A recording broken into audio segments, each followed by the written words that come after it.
New TV Telugu. ఇటీవల fans అత్యుత్సాహంతో సెలబ్రిటీలు ఎంత ఇబ్బంది పడుతున్నారో ప్రత్యేకంగా చెప్పనక్కర్లేదు. నిధి అగర్వాల్, సమంత, విజయ్, తనూజ ఇలా పలువురు ఫ్యాన్స్ వలన చాలా ఇబ్బందికి గురయ్యారు. ఇక ఇప్పుడు ఇదే జాబితాలో అమితాబ్ బచ్చన్ కూడా చేరారు. సూరత్ ఎయిర్‌పోర్ట్‌లో ఆయనని చూసేందుకు భారీ ఎత్తున ఫ్యాన్స్ తరలిరాగా ఆయన తన కారు వద్దకు చేరుకోవడం చాలా కష్టంగా మారింది. అభిమానుల తాకిడి ఒకేసారి ఎక్కువ కావడంతో విమానాశ్రయం ద్వారం వద్ద ఉన్న గ్లాస్ పగిలిపోయింది.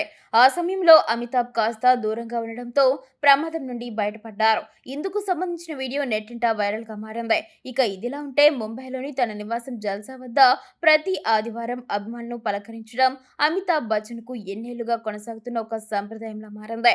అయితే ఇటీవల తన ఇంటి వద్ద కనిపించిన అభిమానుల భారీ సంఖ్య, వారి ఉత్సాహం, నిరంతర నినాదాలు బిగ్ మీని భావోద్వేగానికి గురిచేశాయి. జల్సా బయట చేరిన జనసంద్రం తన కోసం కేరింతలు కొడుతుంటే ఆ ప్రేమను చూసి తాను ఆశ్చర్యపోయినట్టు అమితాబ్ బచ్చన్ వెల్లడించారు. ఈ సందర్భంగా అక్కడి దృశ్యాలను వీడియోల రూపంలో తన బ్లాగ్ లో పంచుకున్న ఆయన అభిమానుల అనురాగంపై మనస్ఫూర్తిగా స్పందించారు. ఒక అభిమాని అమితాబ్ కుమారుడు అభిషేక్ బచ్చన్ ఫోటో ఉన్న పోస్టును పట్టుకొని అందులో ఆయన సినిమాను ప్రశంసిస్తూ వ్యాఖ్యలు చేయడం అమితాబ్ దృష్టిని ఆకర్షించింది. దీనిపై స్పందించిన బిగ్ బి తండ్రిగా తన ఆనందాన్ని వ్యక్తం చేశారు. కొడుకు ఎప్పుడూ గౌరవాన్ని తీసుకొస్తాడని, అటువంటి క్షణాలు చూడడం నిజంగా అదృష్టంగా భావిస్తున్నామని ఆయన పేర్కొన్నారు.